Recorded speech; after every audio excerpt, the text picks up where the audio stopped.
Jemaat yang terkasih, selamat pagi dan salam. Perjumpaan yang mengubahkan. Demikian tema hari ini. Papa Mama, apakah perjumpaan dengan Kristus melalui baptisan, CD, bahkan kehidupan pernikahan dan pemberkatan nikah kita benar-benar mengubahkan seluruh pemahaman kita sebagai orang-orang yang percaya kepada Kristus untuk semakin lebih baik. Perubahan di dalam Kristus, kita ingin pahami bahwa seluruh kehidupan, keimanan, dan pengharapan kita seharusnya membawa kita kepada sebuah perubahan yang signifikan tentang karakter kita, tentang iman dan pengharapan, serta kasih kita. Seharusnya lebih baik daripada kemarin. Perjumpaan kita dengan kebangkitan Kristus seharusnya membawa kita juga pada kebangkitan iman dan karakter kita untuk memahami bahwa Kristus benar-benar hidup di dalam seluruh keberadaan kita sebagai umat Allah.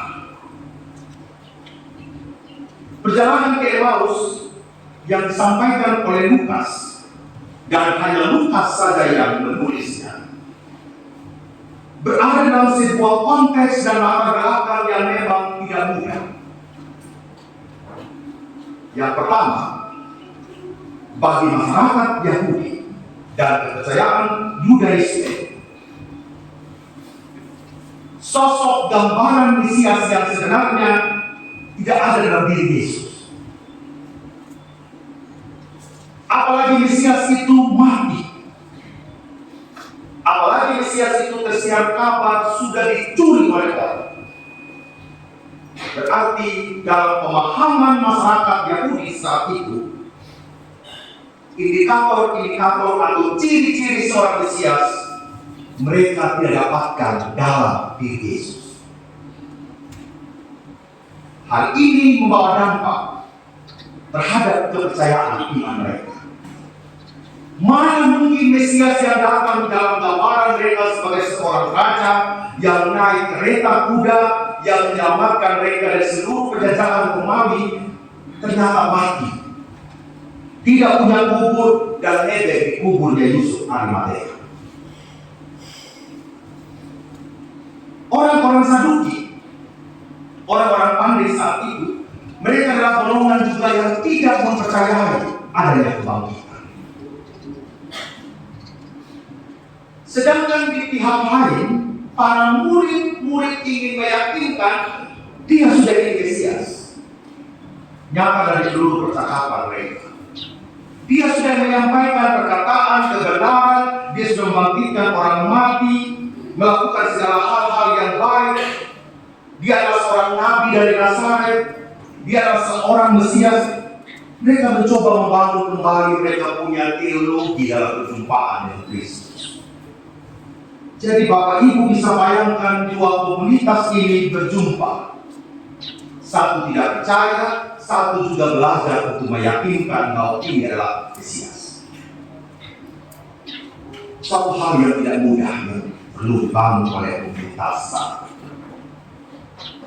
Menjadikan Yesus sebagai seorang Mesias, bahwa dia adalah seorang juru selamat bagi kehidupan dunia di sekitar tahun 30 tahun, 40 tahun, 60 seterusnya sampai Alkitab ini jadi tahun 90. Itu adalah perjuangan yang tidak mudah bagi 12 murid dan bagi komunitas Kristen mula-mula. Bahwa membangun pemahaman Kristus adalah Mesias, Kristus adalah juru selamat, bukanlah persoalan yang mudah. Itu adalah persoalan yang rumit. Ada dalam berbagai macam tekanan hidup, ada dalam berbagai macam tekanan pemikiran, Tetapi mereka mencoba untuk membangun itu bersama dengan kuasa Allah.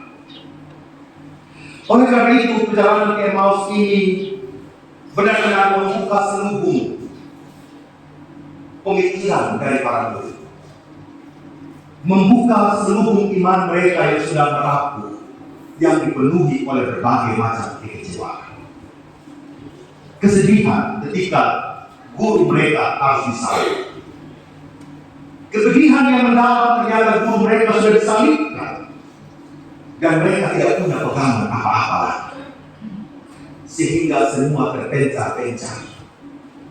Ada yang masih tinggal di Yerusalem, ada yang harus pergi ke Emmaus,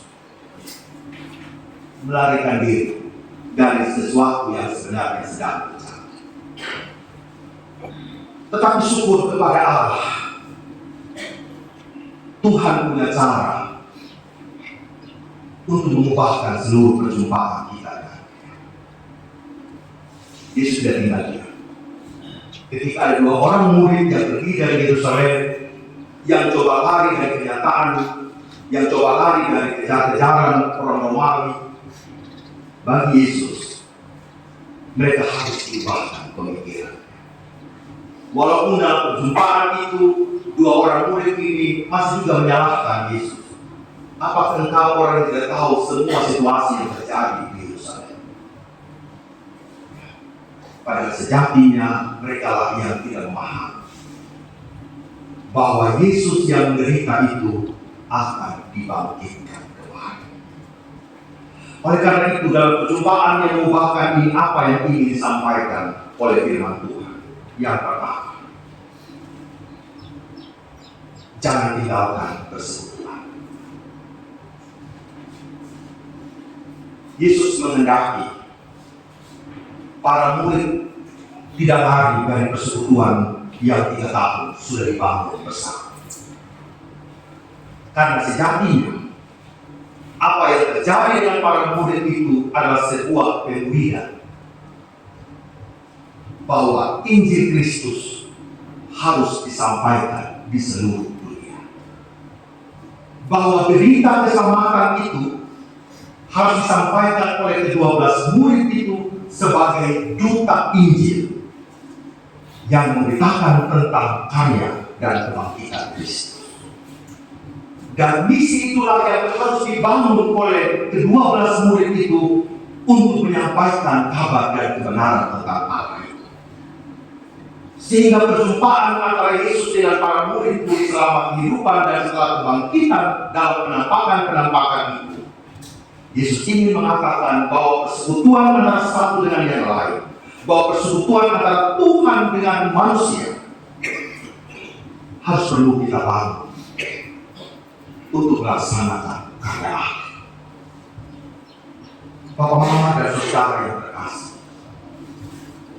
Allah menghendaki untuk mengubahkan seluruh perjalanan pelayanan. Tetapi pertanyaannya, kita mau ubah dengan siapa jalan kehidupan dan pelayanan? Ketika dua murid itu mereka hidup dalam pemahaman mereka, Yesus datang untuk menjamah dan merangkul mereka. Kadang-kadang kita ingin berubah, tetapi sesuai dengan kita punya mau. Kita punya versi, kita punya pendapat, dan tidak mau mendengarkan suara Tuhan. Dan suara Tuhan itu berbicara dengan berbagai macam cara. Suara Tuhan berbicara melalui pengalaman-pengalaman iman kita. Sama seperti para murid. Jika memang salib, darah yang harus muncul untuk melaksanakan seluruh kehidupan pelayanan Kristus, seharusnya itu juga menjadi bagian dari kita.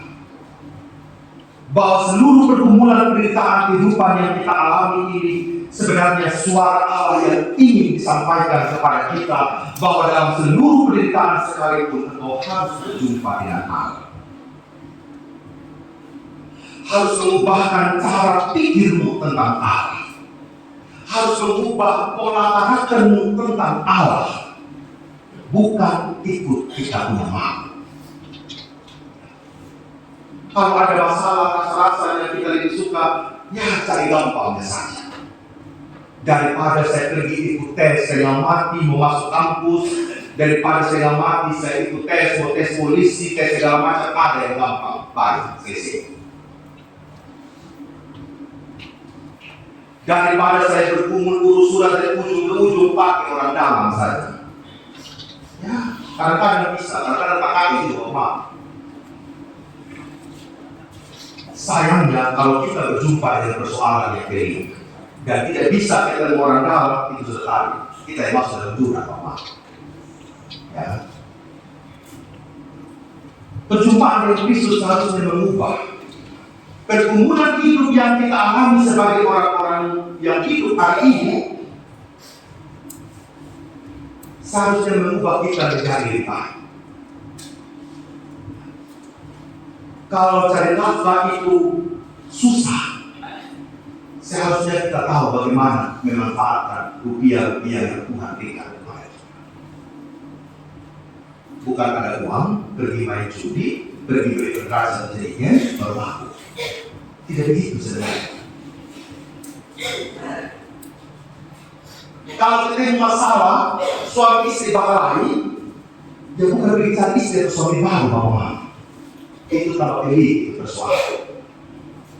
Justru dengan persoalan pertengkaran suami istri, kita lebih tahu apa sebenarnya yang dimau oleh istri, apa yang dimau oleh suami, sehingga ada komunikasi. Nah itu mengubah. Karena apa? Kita melibatkan Tuhan di sana. Tapi kalau ada persoalan dengan suami atau istri, orang mana bilang fire on Dios dari lain. Daripada bertahan dalam ketidakpastian, kita cari lagi. Papa Mama, tidak ada pasangan yang 100% itu cocok belak. Begitu Bapak Nison, Bapak Nison, ya dan ya. Ya, ya Bapak Nison bukan yang bagaimana pun juga kalau sudah dia sempurna juga dan sebaliknya.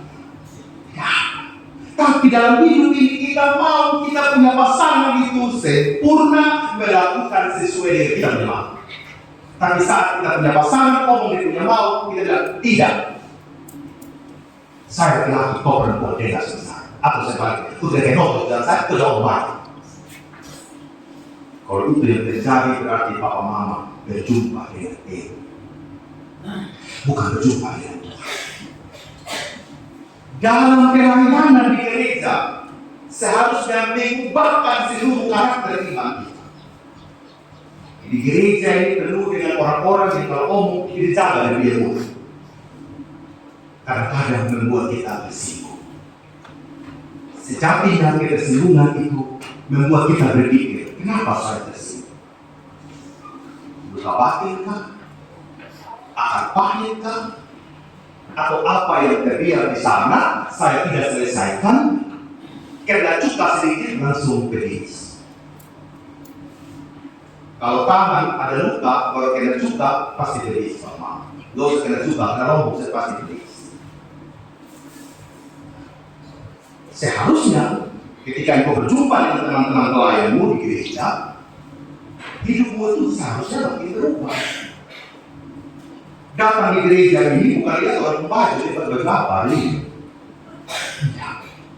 Datang di gereja ini dengan firman Tuhan, share dengan teman kiri kanan, pulang kita bercerita, oh iya tadi saya ketemu si A, dicerita dari pergumulan, ternyata saya mampu memberikan kata-kata yang baik buat dia. Itu orang pun pulang dia merasa bahwa, oh iya saya di gereja ini, itu orang baik selesai. Dan itu menolong saya untuk mengubah sebagai pemahaman.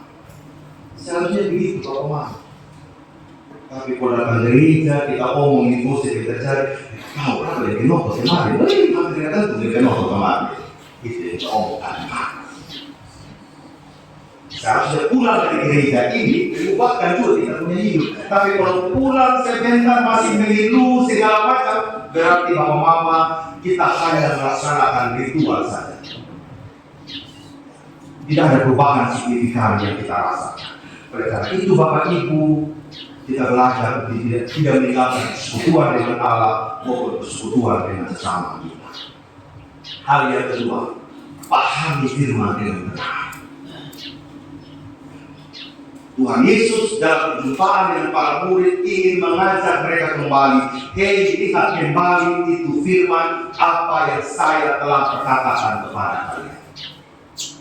Seperti nas pembimbing kita hari ini, nas petunjuk hidup baru ini seharusnya mengubahkan seluruh kehidupan kita menjadi dengan penuh belas kasihan, tidak mendendam, tidak mendengki. Tapi bagaimana kita mau mengampuni? Kita masih menyimpan seluruh kepahitan di dalam hati kita. Kemudian kita haluskan dengan kata-kata, Pak Pendeta, bukan saya tidak mau mengampuninya, tapi dia sudah 3 kali buat sama saya. 1 kali saya ampuni, 2 kali saya ampuni, 3 kali. Oh no way Pak Pendeta, saya punya harga diri. Tapi Tuhan Yesus tidak pernah omong dia punya harga yang harus dia bayar, dia punya dana. Betul itu Pak. Firman Tuhan bilang apa? Mengampuni itu berapa kali berapa? Ada yang punya sama dengan Mama? Tidak. Itu kalau dalam bahasa matematika itu S yang tertidur itu. Ya, guru kalau tidak polos belajar matematika ya. Ada S yang tertidur itu unlimited, tak terbatas. Tapi kita mulai Tuhan Yesus saja punya kesabaran. Dia datang di bait Allah, dia bukan mampu itu bait Allah. Itu ayat yang kita pakai, yang sudah membolak-balikkan firman Allah. Di situ Yesus marah karena orang sedang main judi bapak mama.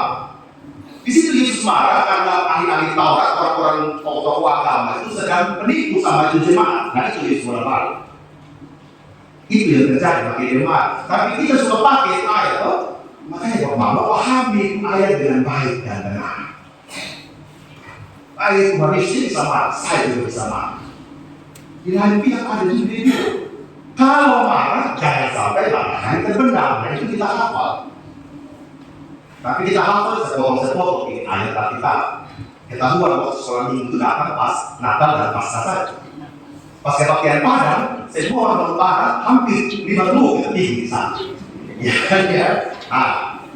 Bapak Mama, kemarin peristiwa itu air masuk di gereja, itu mau bilang begini, kalau kamu tidak masuk gereja, jadi air masuk gereja. Betul Bapak? Itu sebenarnya hiburan buat kita dan buat saya sebagai pelajar. Seroja sudah tahun 3 tahun lalu air masuk dalam gereja, itu tidak Bapak. Jadi pemilik air mau bilang begini, kalau Bapak Mama tidak mau kebaktian di gereja, biar sudah air yang masuk di gereja. Ya sampai mana nih, saya kumpul sampai aja biar sudah membalik ya sudah tahu. Kalau tidak masuk gereja, justru datang bersihkan di gereja, orang yang tidak datang gereja. Jadi saya bilang depan di gereja ini malah kepahat yang minggu saja. Biar orang yang datang gereja, tidak datang di gereja. Baru kita buat kebaktian konser di gereja. Setuju Bapak Mama? Coba begitu aja. Karena apa? Orang lihat di gereja juga tidak mengubahkan hidupnya apa.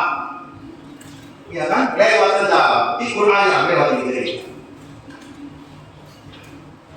Jadi sebenarnya orang-orang kita di Malpara yang tolong kita berubah sudah berjumpa dengan Tuhan Yesus. Jangan kita ulang dan kita manusia lama segala macam, kita ulang begitu. Bukan baluntas ini makin kurang di Malpara, tapi baluntas sudah kita pakai sama Tuhan. Ya kan? Jadi kita pakai sebelum dengan baluntas sekarang. Lumpur sudah di Malpara, apa? Lumpur sudah di hati. Visi Malpara berubah. Tapi apakah orang-orang yang berubah? Itulah pertanyaan. Lebih baik jangan dulu mengisonnya itu gereja sekolah minggu gereja, kayaknya lebih asik. Sekarang ada WA juga sama saja. Kita omong di situ kan dengan persekutuan dulu ada kota B toh. Nah kita kembali ke sana saja. Setiap hari di kota B dan WA. Jadi sebenarnya perkembangan teknologi juga tidak mampu juga untuk mengubah kita punya model persekutuan. Karena apa? Lebih banyak ikut kita dengan mau daripada maunya Tuhan. Jadi apa? Firman Tuhan tidak mengubahkan hidup kita. Hal yang ketiga, Yesus selalu hadir. Yesus bukan hanya Allah yang Maha Kasih atau Maha Kuasa, tetapi juga Maha Hadir, omnipresent. Mungkin hari ini ada papa mama yang sedang dalam pergumulan dan kesedihan itu menutup mata iman kita. Buka bahwa Tuhan hadir dalam persoalan-persoalan hidup ini. Tuhan hadir dalam rencana-rencana kehidupan kita. Tuhan hadir dalam seluruh rencana-rencana bagi masa depan anak-anak kita. Meskipun rasanya masa depan itu patah terus ya. Hilang. Tidak ada arah. Baru bangun masa depan, kena ada semangat. Mau bawa kita punya anak di gereja untuk sibuk, kena ada semangat. Mau bawa anak-anak di gereja untuk menikah, kena ada semangat.